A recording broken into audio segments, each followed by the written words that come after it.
तुम्हा सर्वांचं माझ्या यूट्यूब चॅनलमध्ये पुन्हा एकदा स्वागत आहे. तर आजच्या व्हिडिओमध्ये आपण इयत्ता 6वी चा जो शैक्षणिक वर्ष 2026-27 मध्ये अभ्यासक्रम बदललेला आहे. तर त्या इयत्ता 6वीच्या विज्ञान विषयामध्ये तर विज्ञान विषयामध्ये पहिलं प्रकरण आपण बघून झालेलं आहे. तर आता दुसऱ्या प्रकरण आहे विज्ञानाचं मापन.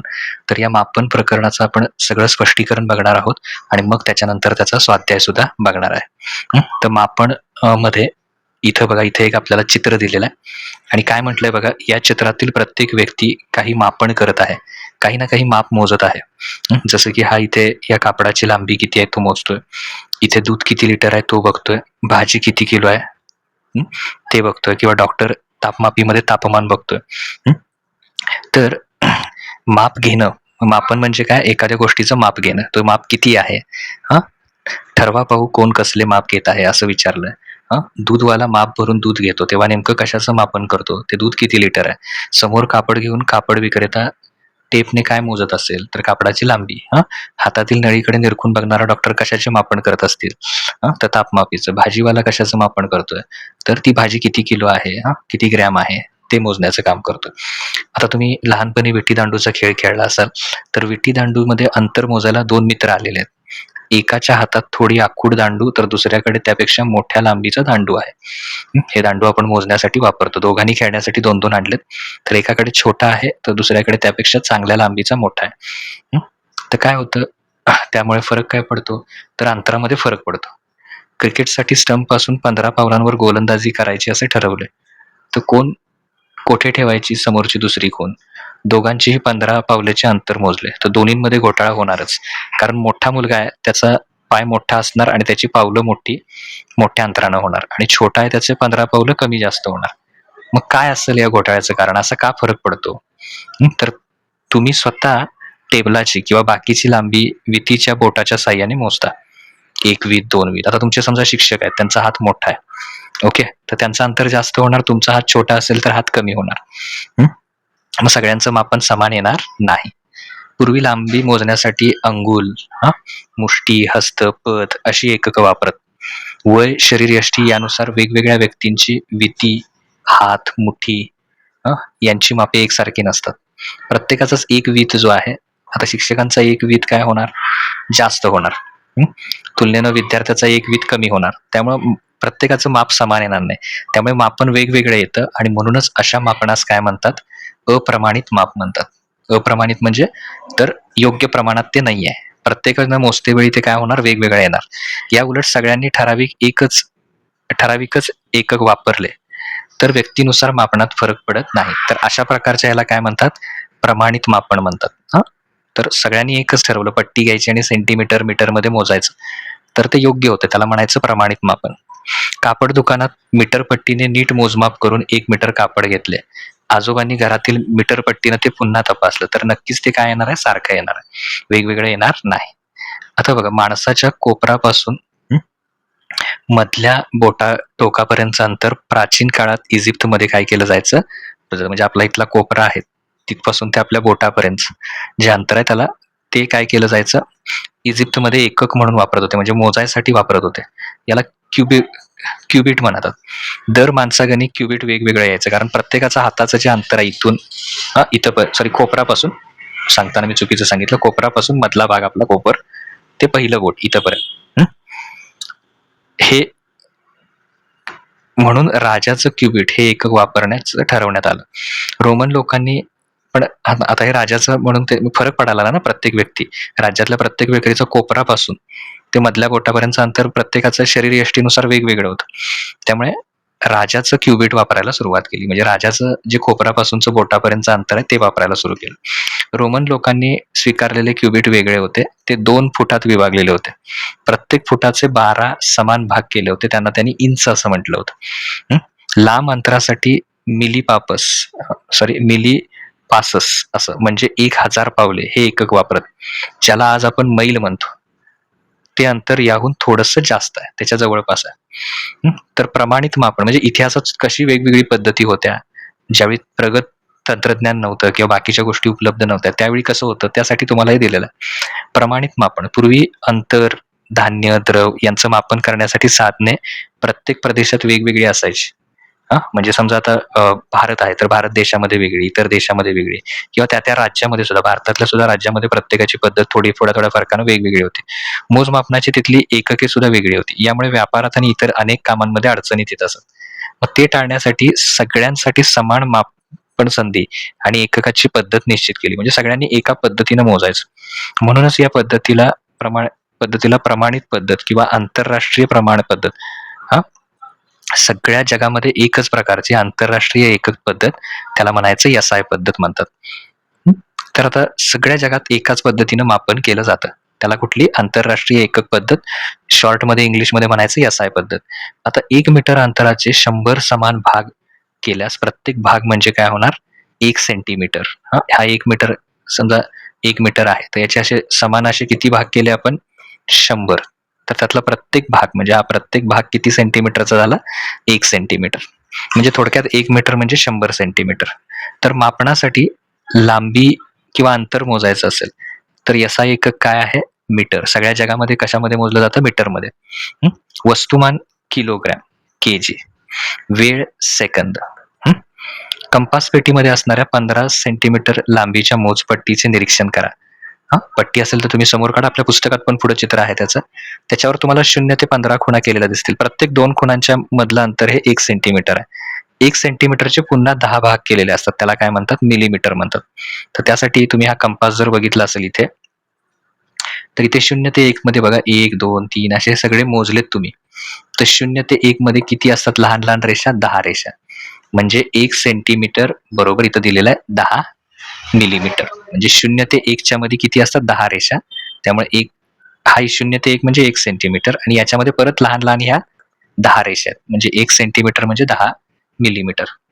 रेषाखंडाची जर मोजणी करायची असेल वहीमध्ये, तर आपण किलोमीटर आणि मीटर घेऊन ते काय होतं? फार मोठं एकक होतं. मग तुम्हाला सोयीचं काय पडतं? सेंटीमीटर हे एकक काय होतं? सोयीचं पडतं.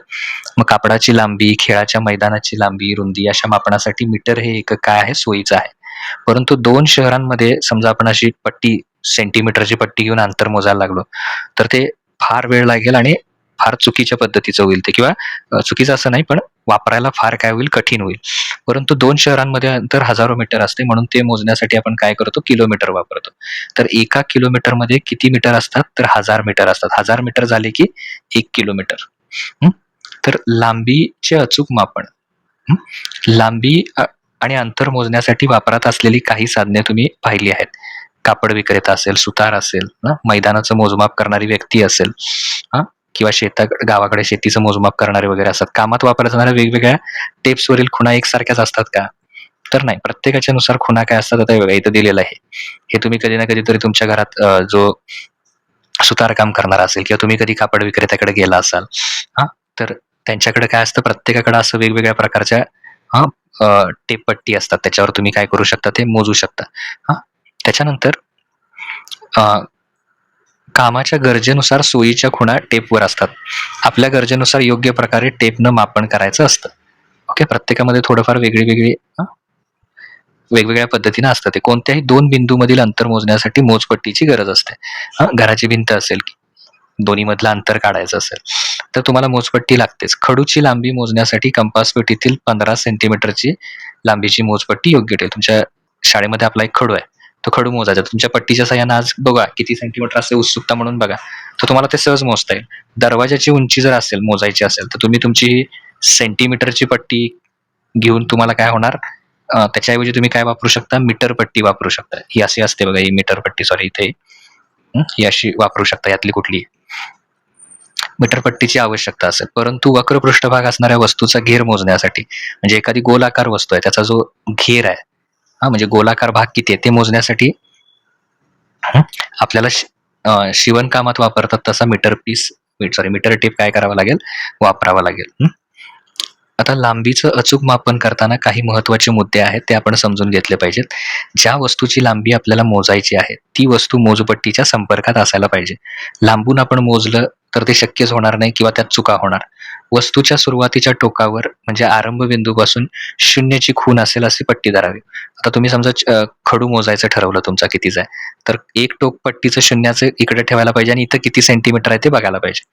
2 बिंदूंमधील अंतर मोजताना पहिल्या बिंदूवर मापनपट्टीचा आरंभ बिंदू म्हणजे ज्याच्यावर 0 लिहिलंय, त्या आरंभ बिंदू ठेवावा. दुसरा बिंदू पट्टीच्या कोणत्या खुणेवर येतो याचं निरीक्षण करावं. ती त्याची लांबी असणार. ओके. आता ते केल्यानंतर मोजपट्टी 0 बिंदू किंवा आरंभ बिंदू अस्पष्ट असेल किंवा मोजपट्टी त्या टोकाशी तुटलेली असेल, तर स्पष्ट दिसणाऱ्या पुढील अंकापासून मोजायला सुरुवात करावी. म्हणजे समजा आता इथे हा असा चॉक आहे आपला, खडू आहे. तर तुमच्यातल्या पट्टीतला 0 मोडलाय, पण 0च्या जरासा पुढचा 1 आहे. तर इथे मी समजा 1 ठेवला आणि इथपर्यंत 5 गेलं. तर 1 आणि 5 याच्यामधलं अंतर किती येणार? 4 सेंटीमीटर. म्हणजे त्याची लांबी किती असणार आहे रे? 4 सेंटीमीटर त्या खडूची लांबी असणार. आता तो अंक एकूण लांबीतून वजा केला म्हणजे बघा इथं 1 होतं, इथं 5, तर 5 वजा 1 करायचं म्हणजे किती येणार? 4. हे त्याचं अचूक उत्तर येणार. वाचन कोणत्या बाजूने पाहून नोंदवावे? असं विचारलं तर बरोबर वाचन कधी तिरकं नाही तर काय करावं? बरोबर वरून समोर त्याच्या बरोबर बघावं. तिरकं बघताना आपल्याकडून चूक होऊ शकते. तेच तिथं दाखवलंय. चेंडू, मोठी बरणी यांचा घेर पट्टीने मोजता येईल का? चेंडू, मोठी बरणी आणि घेर पट्टीनं मोजता येईल का? ते गोलाकार असतात. तर गोलाकार असतील तर ते आपल्याला मोजता येणार नाही. त्यासाठी आपल्याला पट्टीनं मोजता येणार नाहीत ते. त्याच्यानंतर संदर्भ बिंदू. क्रीडा स्पर्धेसाठी मैदानाची आखणी करावी लागते. प्रत्येक खेळाच्या मैदानाची लांबी व रुंदी ठराविक असते. तुम्ही क्रीडा स्पर्धा जवळ आली की शिक्षक तुम्हाला असं पट्टी घेऊन किंवा तुम्ही जर लहान वर्गात असाल तर मोठ्या वर्गातल्या मुलांच्याकडनं अशा प्रकारे पट्टीच्या मापनाच्या साहाय्यानं क्रीडा शिक्षक करत असताना दिसतात तुम्हाला. एखादे अंतर मोजले जाते त्यावेळी ते अंतर एखाद्या स्थिर वस्तूपासून किंवा बिंदूपासून मोजतात. तुम्हाला तर अंतर पाहिजे तर समजा इथून मोजायला इथून ते ग्राउंडचं इथं अंतर किती आहे किंवा एवढ्या अंतरावर पाहिजे, तर एका बिंदूपासून काय केलं जातं? त्याला त्या बिंदूला काय म्हटलं जातं? संदर्भ बिंदू म्हटलं जातं. खो खो खेळात 2 खांबांच्या मधलं अंतर हे ठराविक असतं. खो खो खेळताना एक पोल इकडं असतो, एक इकडं असतो. त्याच्यातलं एक ठराविक अंतर असतं. मैदान आखणी करताना रोवलेला पहिला खांब दुसऱ्या खांबाकरता संदर्भ बिंदू असतो. ओके. समजा पहिला खांब इथं लावलाय आणि एका ठराविक अंतरावर दुसरा खांब लावायचा. ओके. तर पहिल्यांदा हा खांब झाला संदर्भ बिंदू. आता जेवढं अंतर तुम्हाला पाहिजे आहे तेवढं अंतर तुम्ही अंतरावर काय करायचं? दुसरा खांब याच्यापासून मोजायचा, पहिल्या खांबापासून. म्हणजे पहिला खांब काय झाला? संदर्भ बिंदू म्हणून काम करतो.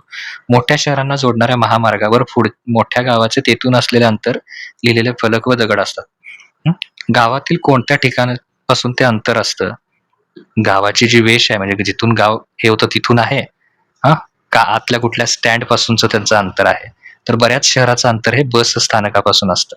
जिथे बस स्थानक आहे तिथून त्याचं अंतर काय केलं जातं? मोजलं जातं. मैदानाची लांबी, रुंदी किंवा शर्टची उंची मोजताना 1-2 मिलीमीटरचा फरक पडला तरी फारसं बिघडत नाही. कारण मैदानावर मोजताना मिलीमीटरमध्ये जर छोटासा फरक पडला तर चालतं. पण एकमेकांशी जोडणारे यंत्राचे भाग तयार करताना तर जर तुमच्यामध्ये कोणी मेकॅनिकल इंजिनियर म्हणून काम करत असेल तर त्याच्यातनं बघितलं तर काही असे पार्ट असतात एकदम सूक्ष्म असतात त्याच्यात. तर त्याची जाडी, लांबी गरजे इतकीच असावी लागते. त्याच्यात किंचित सुद्धा फरक चालत नाही. त्यासाठी मिलीमीटरपेक्षा पण खूप लहान मोजमाप करावं लागतं. अशा मापनासाठी विशेष साधने काय होतात? वापरतात. यंत्रे तयार करणाऱ्या कारखान्यांमध्ये अशा अचूक नेमक्या मापनाची काय असते? गरज असते. कारखान्यांमध्ये अशा साधनांचा वापर काय होतो? अधिक होत असतो. जसे की स्क्रू गेज आहे, व्हर्नियर कॅलिपर आहे. तर याचा उपयोग होतो. गोलाकार वस्तूची ही जी याची त्रिज्या किती आहे तर हे मोजण्यासाठी त्याचा उपयोग होतो. त्याच्यानंतर वर्गखोली, हात विचार करा, हात रुमाल, साडी, खेळाचे मैदान यांची लांबी कोणकोणत्या एककांमध्ये मोजणार? वही, वर्तमानपत्र आणि पेन्सिल यांची जाडी मोजण्यासाठी कोणती साधने वापर करणार आपण? वर्गखोली वगैरे असेल तर आपण काय करू शकतो? स्क्वेअर फूटमध्ये किती आहे ते किंवा फुटामध्ये मोजू शकतो. हात रुमाल असेल तर मग सेंटीमीटरमध्ये चालेल. साडी असेल तर मीटरमध्ये. खेळाचं अंतर पण त्याच्यामध्ये मीटरमध्ये आपण मोजू शकतो. तर हे करता येईल. वर्तमानपत्र असेल किंवा पेन्सिल असेल यांची जाडी मोजण्यासाठी तुम्ही काय करू शकता? जाडी मोजताना त्याच्यामध्ये जी सेंटीमीटरची पट्टी आहे ती वापरू शकता. त्याच्यानंतर पुढे आहे तापमान व तापमापी. प्रकृती ठीक नसल्यामुळे एके दिवशी सुरभी शाळेत आली नाही. शाळा सुटल्यानंतर जिया तिच्या घरी भेटायला गेली. सुरभीने सांगितले की तिला ताप आल्यासारखे वाटत आहे. जियाने तिच्या कपाळावर हाताने स्पर्श केला. सुरभीचे कपाळ गरम आहे असे तिला वाटले. थोड्या वेळाने डॉक्टर आले. त्यांनी तपासणी वापरून ताप मोजला.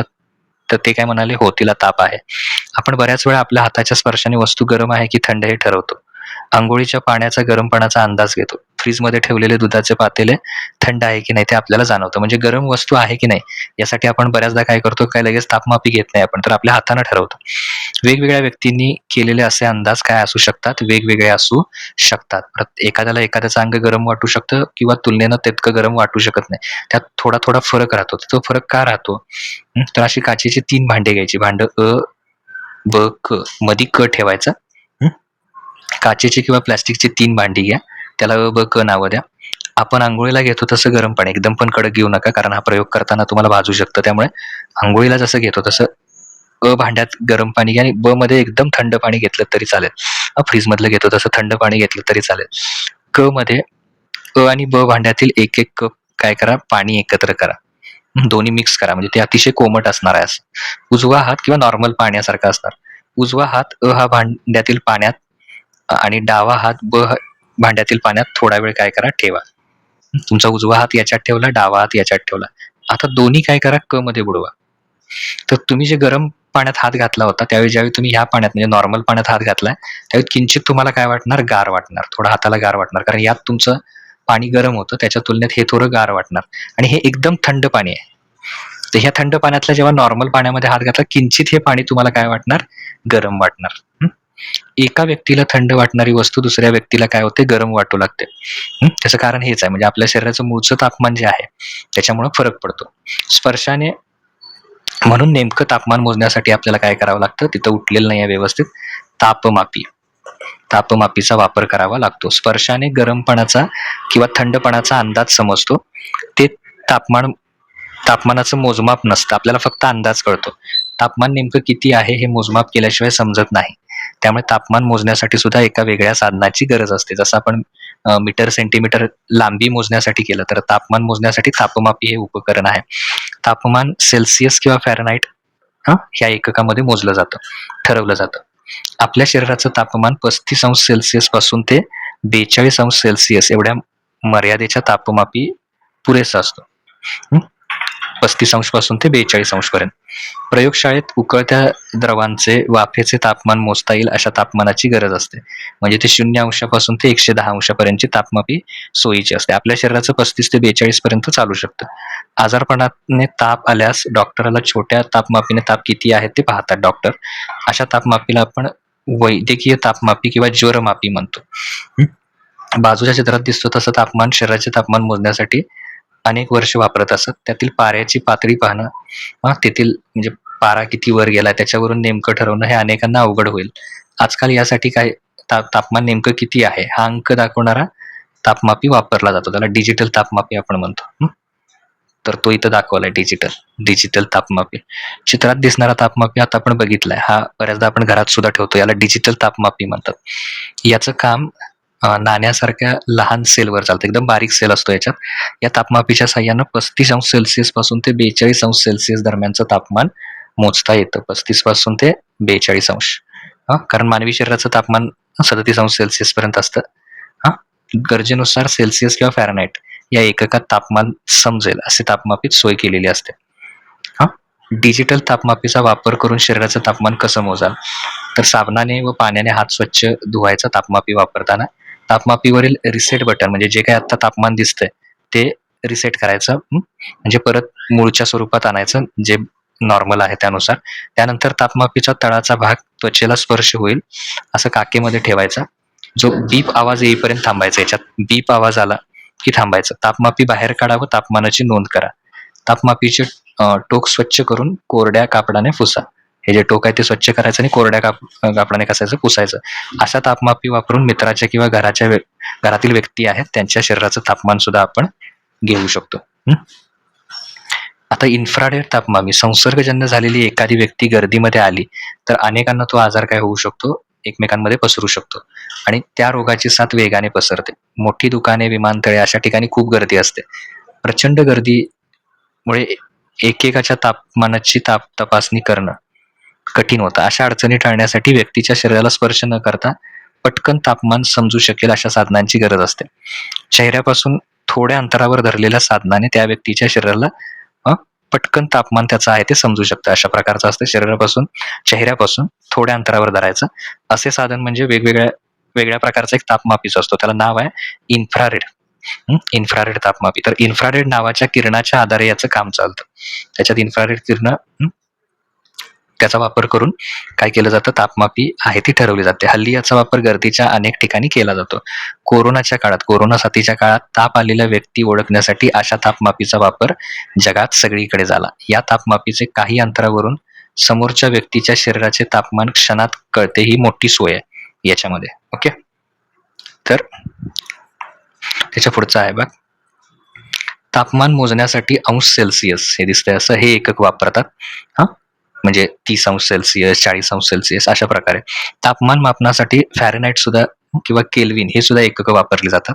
म्हणजे फक्त अंश सेल्सिअस असं नव्हे, तर फॅरेनहाइटमध्ये पण मोजतात आणि केल्विनमध्ये पण. के हे आहे त्याला. फॅरेनहाइटसाठी F आहे. केल्विन हे एकक संशोधनासाठीच्या प्रयोगामध्ये वापरलं जातं. तापमानाचे SI एकक केल्विन आहे, ते के या चिन्हाने दाखवतात. सर्वत्र जगामध्ये विज्ञानाच्या याच्यामध्ये विज्ञानाच्या अभ्यासामध्ये केल्विन काय केलं जातं, एकक वापरलं जातं. तर आता पुढचा भाग बघूया, प्रयोगशाळेतील तापमापी. प्रयोगशाळेमध्ये मोठा तापमापी असतो. बाजूच्या आकृतीमध्ये दाखवल्याप्रमाणे हा दिसणारा तापमापी असतो. आपल्या पुस्तकात दाखवला अशा पद्धतीचा. तर याच्यामध्ये हा तापमापी म्हणजे एक टोक बंद केलेली लांब पोकळ काचेची नळी असते. अशा प्रकारची. तापमापीच्या तळाशी काचेचा लहानसा फुगा असतो. त्याच्यानंतर पुढे या फुग्यामध्ये पारा किंवा रंगीत अल्कोहोल भरलेला असतो. त्या फुग्यामध्ये काय भरलेलं असतं, एकतर पारा किंवा रंगीत अल्कोहोल. या फुग्यापासून नळीच्या आतील बाजूस बारीक नळी दुसऱ्या टोकापर्यंत गेलेली असते. केसा इतकी बारीक, याच्या आतमध्येच ही दिसते बघा, ही अशी. फुग्याला उष्णता मिळाली की त्यातील द्रव्याचं आकारमान वाढतं. म्हणजे एखाद्या उष्ण पदार्थाच्या संपर्कात जर हा फुगा आला तर त्याचं आतलं तापमान काय होतं, उष्णता दिली की द्रव्याचं आकारमान, आत जो द्रव्य आहे, पारा आहे, त्याचं आकारमान वाढतं. आता आकार वाढलं की तो वरती सरकणार. फुग्यातील पारा किंवा अल्कोहोल तापवले की ते प्रसरण पावते आणि प्रसरण पावलं की ते काय होतं, नळीमध्ये वर जातं. फुग्यातील द्रव पोकळ नळीमध्ये ज्या खुणेशी स्थिर होतं, जिथं कुठं तो स्थिर होतं त्या तापमानाची नोंद केली जाते.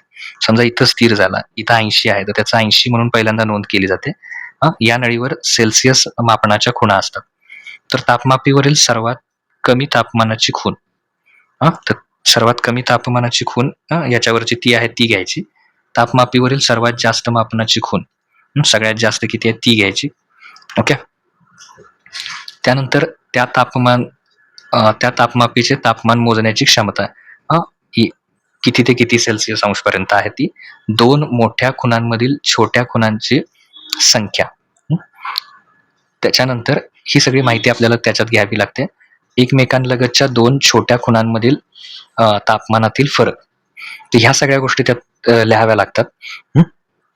आणि मग त्याच्यावरून तापमान काढलं जातं. तापमापीवरील 2 मोठ्या खुणांमधील तापमानातील फरक हा 10°C असतो.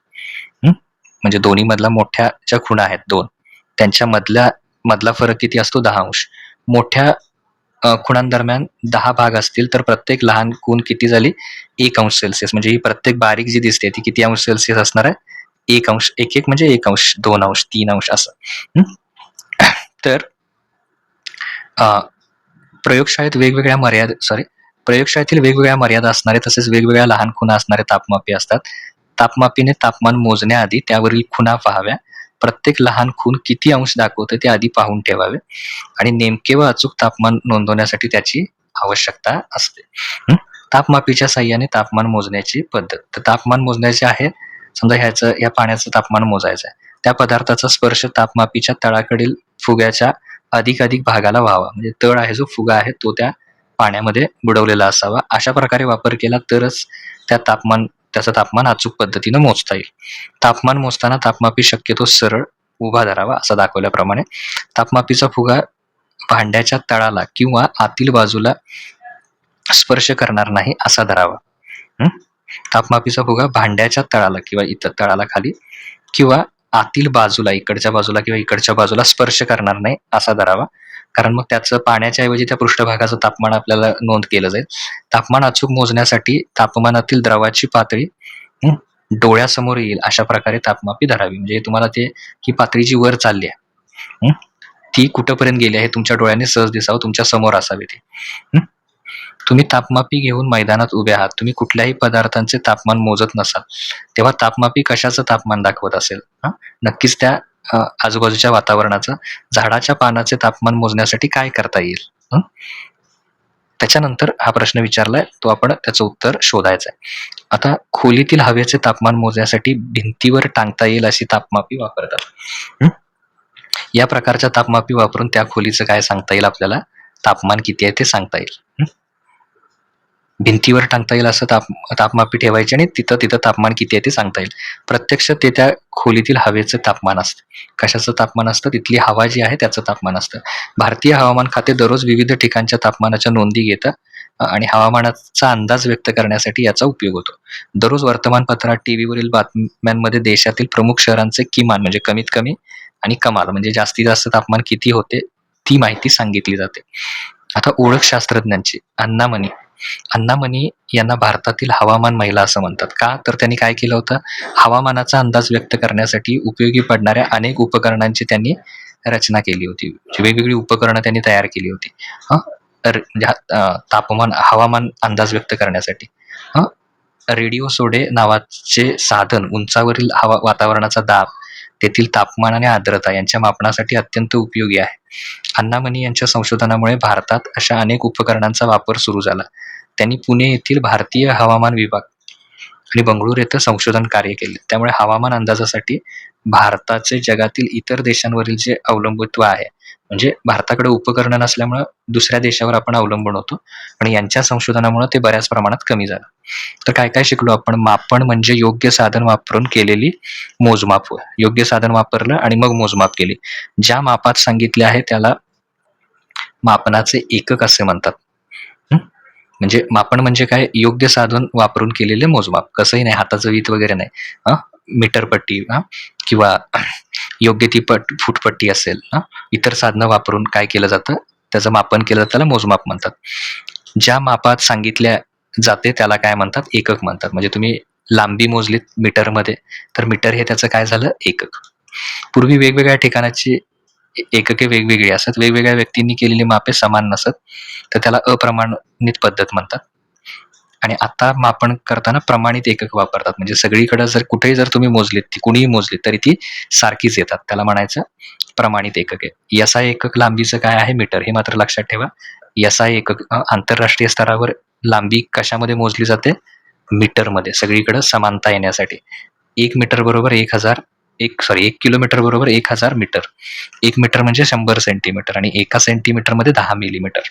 अंतर किंवा लांबी मोजताना ते ज्या स्थिर बिंदूपासून मोजतात त्याला काय म्हणतात? आरंभ बिंदू.